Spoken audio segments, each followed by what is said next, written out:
Hello दोस्तों, good morning all of you. कैसे हैं? उम्मीद है कि अच्छे होंगे। तो दोस्तों, मैं आपको जब भी क्लास में एंट्री लेता हूं तो आपको पहले सजेस्ट करता हूं कि आप लोग कलम और एक कॉपी जरूर लेकर बैठें, ताकि जो भी हम नोट्स कराएं, जो भी हम बोलें, उसे आप नोट्स करते चले जाएं। ठीक है? जब नोट आप खुद बनाएंगे तो बहुत आसान होगा एग्जाम में रिवाइज करना। तो दोस्तों, कैसे हैं? उम्मीद है कि अच्छे होंगे। आपका बहुत बहुत स्वागत करते हैं हम यूट्यूब पर, क्योंकि आपको सब कुछ ऑनलाइन मटेरियल मिल रहा है। तो यहाँ इस चैनल पर सभी प्रकार के मटेरियल्स दिए जाएंगे, आपको और कहीं जाने की आवश्यकता नहीं है। तो इस मटेरियल के लिए हमें पीडीएफ भी प्रोवाइड करेंगे, और पीडीएफ के साथ आपको कुछ ऐसे नोट्स भी मिलेंगे जो इसी चैनल पर मिलेंगे, बाकी और कहीं नहीं मिलने वाले हैं। और आपको वेल क्वालिफाइड फैकल्टी मेंबर आपको आकर के ऑनलाइन क्लासेस देंगे, जिसमें आपको किसी प्रकार की समस्या नहीं होगी। और वो अलग अलग सब्जेक्ट के स्पेशलिस्ट होंगे, अलग अलग सब्जेक्ट के स्पेशलिस्ट होंगे, ताकि आपको जो भी डाउट पूछना हो वो डाउट आप पूछ सकते हैं। आपको एक भी परसेंट ऐसा महसूस नहीं होगा कि आप ऑफलाइन पढ़ रहे हैं या ऑनलाइन पढ़ रहे हैं। आपको ऐसा महसूस होगा कि आप ऑफलाइन पढ़ रहे हैं। ठीक है? क्योंकि ऐसे फैकल्टी मेंबर आपको आपसे मित्रता व्यवहार करके आपको पढ़ाएंगे, ताकि आपको कोई समस्या ना हो। तो डाउट हम लोग छोड़ेंगे नहीं, डाउट क्लियर कर देंगे वीडियो में ही। जैसे हम लोग स्टेप बाय स्टेप पढ़ाते हैं, और स्टेप बाय स्टेप पढ़ाने का मतलब होता है कि आपको जो भी सस्पेंस रहेगा वो क्लियर होता चला जाएगा। और जब सीढ़ी दर चढ़ेंगे तो आप जल्द ही छत पर चढ़ जाएंगे, और जब आप जंप करके चढ़ेंगे तो हो सकता है स्लिप कर जाए, पीछे आ जाए। तो ये सारी समस्याएं होती हैं। लेकिन जब आप continue video, step by step video आप देखते हुए चलेंगे तो कोई समस्या नहीं होगी। तो चलिए अब हम पढ़ते हैं। अगला जो ये आपका टॉपिक है, ये रीजनिंग का ब्लड रिलेशन यानी रक्त संबंध, ब्लड रिलेशन रक्त संबंध का जो वीडियो है, ये 2 वीडियो है, दूसरा नंबर वीडियो है। यह आपका दूसरी वीडियो है। पहली वीडियो देख करके ही दूसरी वीडियो देखिएगा, तभी आपको पूरा समझ में आएगा। ठीक है? तो हमने पहली वीडियो में जिक्र किया है, पुरुष के लिए हम प्लस का प्रयोग करते हैं और महिला के लिए माइनस का प्रयोग करते हैं, और समान पीढ़ी के लिए एक डैश का प्रयोग करते हैं, जो बड़ा सा दिख रहा है। ठीक है ना? ये समान पीढ़ी के लिए एक डैश का, और शादीशुदा के लिए किसका? बराबर का प्रयोग करते हैं। तो चलिए अब हम एक आपको ग्राफ में बताते हैं और समझ जाएंगे आप आसानी से। जैसे मान लीजिए ये आपका है, ये एक लाइन हो गई पीढ़ी का। पीढ़ी को समझते हैं, क्या समझेंगे हम? पीढ़ी समझते हैं। अब पीढ़ी कैसे? मान लीजिए अपनी पीढ़ी, मान लीजिए स्वयं, ये क्या हो गया? स्वयं। स्वयं से जब नीचे जाएंगे एक पीढ़ी, क्या मिलेगा? पिताजी मिलेंगे। पिताजी से एक पीढ़ी नीचे जाएंगे तो क्या मिलेंगे? बाबा या दादाजी मिलेंगे। ठीक है? दादाजी मिलेंगे। और दादा से एक और पीढ़ी नीचे जाते हैं तो परदादाजी मिलेंगे, परदादाजी मिलेंगे। ठीक है?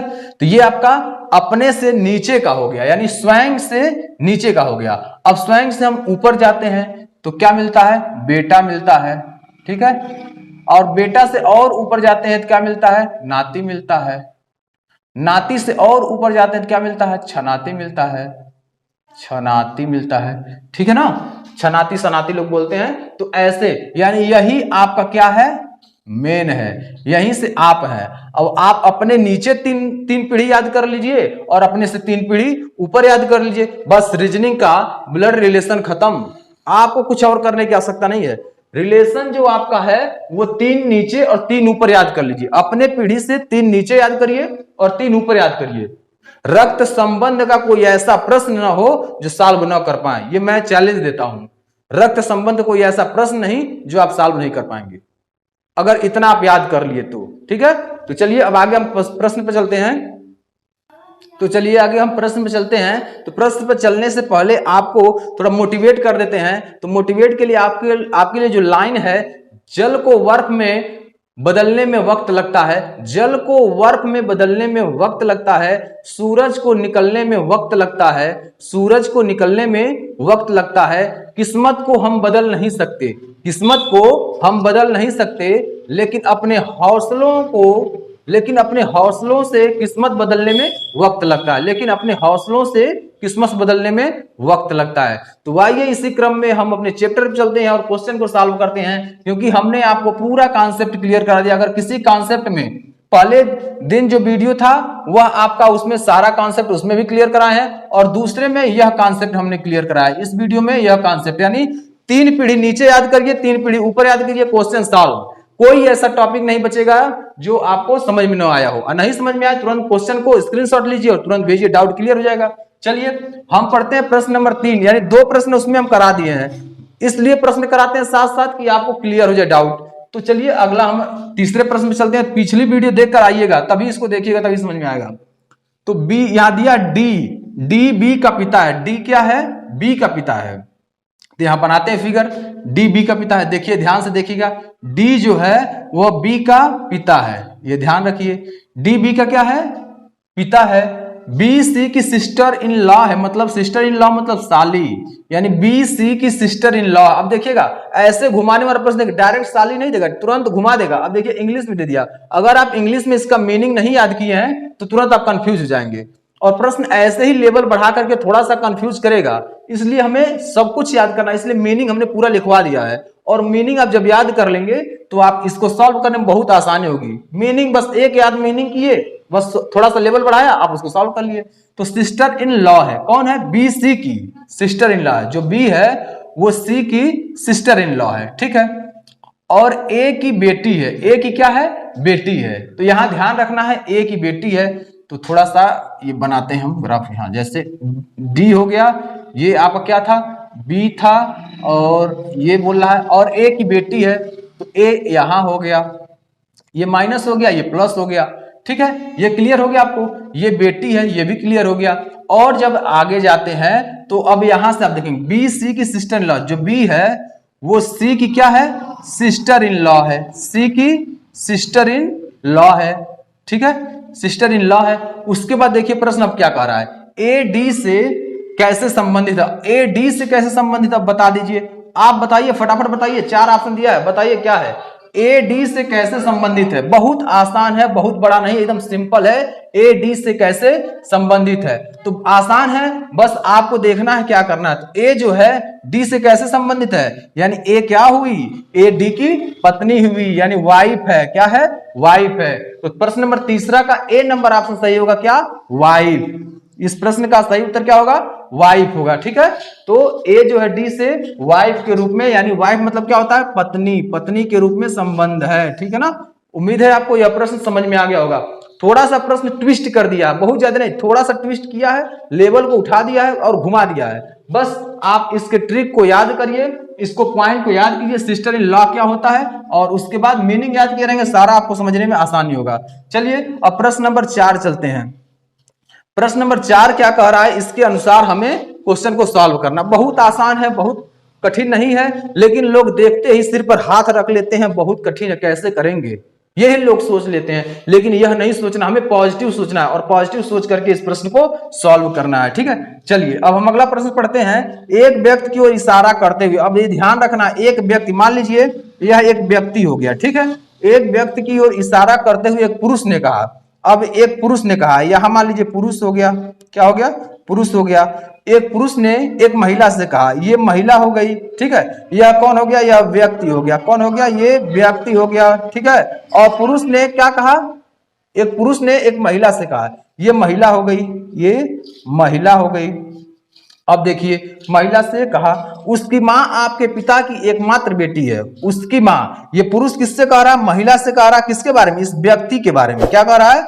कि उसकी मां, यानी इसकी मां आपके पिता की एकमात्र बेटी है। क्या है? एकमात्र बेटी है। तो महिला उस व्यक्ति से कैसे संबंधित है? तो महिला जो है उस व्यक्ति से कैसे संबंधित है? ये महिला जो है उस व्यक्ति से कैसे संबंधित है? तो किससे संबंधित होगी? यह मां का रोल निभा रही है। किससे संबंधित है? मां से संबंधित है। तो इस प्रश्न का सही उत्तर होगा आपका सी नंबर ऑप्शन, मां, ठीक है ना। एक बार और समझिए, एक व्यक्ति की ओर इशारा करते हुए एक पुरुष ने एक महिला से कहा, उसकी मां आपके पिता की एकमात्र बेटी है। उसकी मां आपके पिता की एकमात्र बेटी है। तो महिला उस व्यक्ति से कैसे संबंधित है? तो मां के रूप में संबंधित है। उम्मीद है आपको यह भी प्रश्न समझ में आ गया होगा। अगर प्रश्न समझ में न आया हो जरूर कमेंट करें, उसका जरूर निवारण किया जाएगा, उस प्रश्न का पूरा सॉल्यूशन आपको दिया जाएगा। तो चलिए हम चलते हैं अब अगले प्रश्न पर, जो अगला प्रश्न आपका है उस पर हम चलते हैं, ठीक है। तो दोस्तों अब हम देखेंगे प्रश्न नंबर 5। प्रश्न नंबर 5 में देखेंगे, बहुत आसान है प्रश्न नंबर 5 भी आसान है, 6 भी आसान है और 7 भी आसान है। जब आप एक सिस्टमेटिक से पढ़ेंगे, स्टेप बाय स्टेप पढ़ेंगे तो बहुत आसान होगा। और हम यही काम कर रहे हैं आपके लिए कि स्टेप बाय स्टेप पढ़ाएं और धीरे धीरे हम लोग बड़े बड़े प्रश्न पर चलें। जब छोटे प्रश्न को सीखे रहेंगे तो उससे बड़े, फिर आगे हम और बड़े प्रश्न पर चलेंगे। तो दोस्तों, अगर आप चैनल पर हमारे नए हैं तो चैनल को सब्सक्राइब करें, लाइक करें, शेयर करें और बेल आइकन दबा दें ताकि हर वीडियो की नोटिफिकेशन सबसे पहले आप तक पहुंचे और एक भी वीडियो मिस ना हो। तो आइए हम प्रश्न में चलते हैं। प्रश्न आपका देखिए बहुत आसान है, बस समझने की बात है। अगर प्रश्न समझ गए तो आप सॉल्व कर लेंगे और प्रश्न नहीं समझे तो छोटा ही प्रश्न आप सॉल्व नहीं कर पाएंगे। इसलिए जब भी हम बताते हैं तो कॉन्सेप्ट को आप समझने का प्रयास कीजिए। जब कॉन्सेप्ट आप समझ जाएंगे तो प्रश्न सॉल्व करेंगे। चलिए, दिया है प्रश्न नंबर 5 में, शंकर मीता का भाई है। शंकर क्या है? मीता का भाई है। तो यहां बनाइए शंकर मीता का भाई है, ऐसे लिखिए शंकर मीता का क्या है? भाई है। किसका? मीता का। तो यहां ध्यान रखिए कि समान के लिए लगा, क्योंकि ये जो पीढ़ी है ये समान पीढ़ी है। यदि शीला जो मीता की बहन है, जो शीला है वो किसकी बहन है? मीता की बहन है। शीला मीता की बहन है, ये बहन के लिए लगा, ये भाई के लिए लगा। तो ये पुरुष के लिए प्लस और महिला के लिए माइनस, तो इससे निर्देशित कर दिया गया। यहाँ इस बात को ध्यान रखेंगे, ठीक है। अगर वह शीला जो है मीता की बहन हुई तो शंकर की भी बहन हुई। तो रमेश की भतीजी है। रमेश की कौन है? ये भतीजी है। किसकी? रमेश। रमेश की भतीजी है कौन? ये शीला। तो रमेश भी लड़का हुआ, तो रमेश भी लड़का हो गया। तो इसकी ये क्या हो गई? भतीजी हो गई। क्या? भतीजी। तो भतीजी हो गई। तो क्या पूछ रहा है? तो शंकर का रमेश से क्या संबंध होगा? ये शंकर है आपका, ये इसका संबंध क्या होगा? अगर ये भतीजी हुई, अगर बहन भतीजी हुई तो भाई क्या होगा? भतीजा होगा। क्या होगा? भतीजा होगा। तो इस प्रश्न का सही उत्तर क्या है? Option number B. Option number B is the right answer. आपको उम्मीद है पूरा ये प्रश्न समझ में आ गया होगा, क्योंकि बहुत आसान भाषा में हमने आपको समझाया है।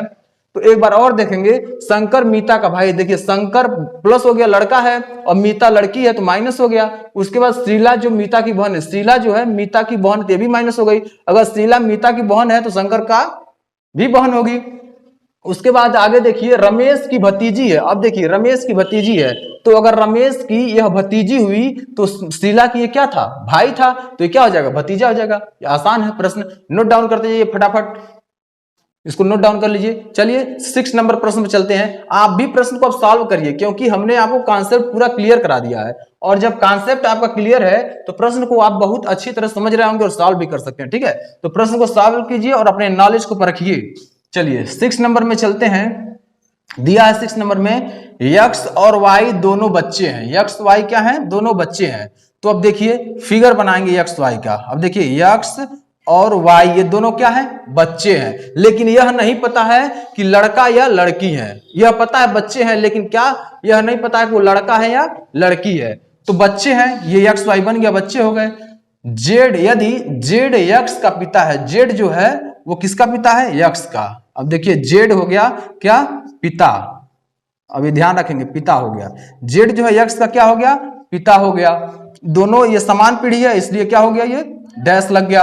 उसके बाद परंतु वाई जेड का पुत्र नहीं है। वाई जो है ये जेड का पुत्र नहीं है। इस बात को ध्यान रखें, अगर पुत्र नहीं है तो क्या हो सकता है? पुत्री हो सकता है। क्लियर है ना? पुत्र नहीं है तो पुत्री। तो ये आपका क्या हो गया? ये आपका पुत्र हो गया। तो जेड आपका वाई का, यहां ध्यान रखिएगा, वाई जेड का पुत्र नहीं है। वाई जो है जेड का पुत्र नहीं, तो पुत्री हो जाएगा, ठीक है। तो y और z में क्या संबंध है? तो y और z में क्या? इसी का संबंध पूछ रहा है। क्या पूछ रहा है? इसी का संबंध पूछ रहा है। तो अब ध्यान रखेंगे, अगर यह पुत्र नहीं है तो पुत्री होगा, तो इनका संबंध यह क्या हो जाएगा? ये आपका पिता हो जाएगा। ये क्या हो जाएगा? आपका पुत्री हो जाएगा। जब पुत्र न दिया हो तो समझ लीजिए वो पुत्री ही है, और ये पुत्र दिया ही है, तो दोनों का संबंध क्या होगा? पुत्री और पिता का, ठीक है। जो इस प्रश्न का उत्तर होगा पुत्री और पिता का संबंध होगा, जो यहां देखिए दिया हुआ है।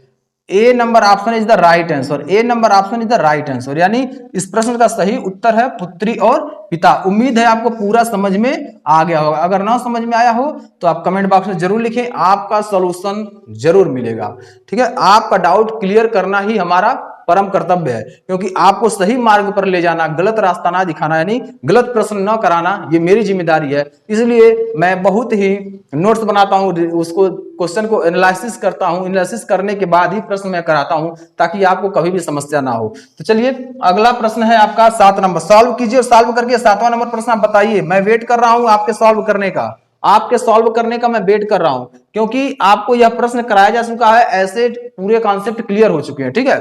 तो चलिए आप सॉल्व कीजिएगा, लेकिन मैं बता दे रहा हूं। देखिए सी माता है ए और बी की। अब ध्यान रखिएगा, सी माता है किसकी? ए और बी की। अब देखिए ए दिख रहा है, विजुअल है, आप लोग बताएं ये विजुअल है? आप लोग बताएं कि विजुअल है? नहीं दिख रहा है, चलिए ऊपर और लिख देते हैं, ठीक है। तो ए अब दिख रहा है, अब विजुअल है, आप बताइए विजुअल है? चलिए विजुअल है, ठीक है। तो अब आप आगे देखेंगे, यदि डी पति है, क्या है? डी पति है। यहां क्या करा? सी माता ए और बी की। सी जो है माता है ए और बी की। सी माता किसकी है? ए और बी की। कौन है? सी माता है। कौन है? माता है, ठीक। अब डी पति है बी का। जो डी है वो किसका पति है? बी का। तो शादीशुदा के लिए कितना? 2 एरो लगाते हैं, शादीशुदा के लिए 2 डैश होता है। तो ये आपका डी हो गया, यानी बी का पति कौन है? डी है। तो ये प्लस हो गया, ये माइनस हो गया, ठीक है ना? प्लस हो गया और माइनस हो गया। अब क्या पूछ रहा है? तो सी और डी का कौन है? सी जो है डी का कौन है, यही पूछ रहा है। बहुत आसान है, बहुत आसान है। देखिए यही पूछ रहा है, सी और डी का क्या है। तो सी और डी का क्या होगा? देखिए अगर यह पत्नी है तो पत्नी के मां को क्या कहते हैं? पत्नी के मां को सास कहते हैं। तो इसका प्रश्न का सही उत्तर होगा क्या? सास। क्या होगा? सास होगा। सास इज द राइट आंसर। इस प्रश्न का जो उत्तर होगा सास। उम्मीद है आपको पूरा 7 प्रश्न का ये सीरीज था, आपको पूरा समझ में आ गया होगा, ठीक है। तो सी माता है ए और बी की, सी माता हो गई ए बी की। यदि डी पति है बी का, बी का पति कौन है? डी है, तो पति हो गया तो प्लस हो गया, पत्नी है तो माइनस हो गया। तो सी कौन है? डी की। सी जो है डी का कौन है? तो पति अपने पत्नी के मां को क्या कहता है? सास कहता है। इस प्रश्न का सही उत्तर जो हो जाएगा आपका सी नंबर ऑप्शन होगा, सास। सी नंबर ऑप्शन होगा क्या? सास होगा। तो दोस्तों अगर आप हमारे चैनल पर नए हैं तो चैनल को सब्सक्राइब करें, लाइक करें, शेयर करें और बेल आइकन दबा दें ताकि हर वीडियो की नोटिफिकेशन सबसे पहले आप तक पहुंचे और एक भी वीडियो मिस ना हो। बहुत ही आसान और आपके भाषा में हमने समझाया पूरा ये ब्लड रिलेशन का अभी और 2-3 टॉपिक बचा हुआ है, उसको भी हम जल्द से जल्द क्लियर कराएंगे। बस ये टॉपिक आज क्लियर हुआ, फिर अगले दिन और टॉपिक क्लियर हो जाएगा, ऐसे नेक्स्ट डे और टॉपिक क्लियर होगा। तो आप प्रतिदिन वीडियो को एंड तक देखिए। जब आप वीडियो को एंड तक देखेंगे तब आपको 100% समझ में आएगा। तब नहीं समझ में आता तो आप कमेंट करते हैं तो वह आपका सॉल्यूशन होगा। अगर आप अधूरा ज्ञान रखते हैं और फिर आप कमेंट करते हैं बार बार तो उसको नहीं बताएंगे। इसलिए वीडियो को फुल वॉच कीजिए। जब फुल वॉच करेंगे तो कोई डाउट ही नहीं रह जाएगा। ऐसा हम पढ़ा रहे हैं कि स्टूडेंट का कोई डाउट ही ना बचे, इस वे से मैं पढ़ा रहा हूं। तो इसलिए आप लोग पूरा वीडियो को वॉच कीजिए। और कुछ पंक्तियां आपके लिए कहना चाहूंगा। क्या सफलता पाएगा जो रहता निर्भर गैरों पर? क्या सफलता पाएगा जो रहता निर्भर गैरों पर?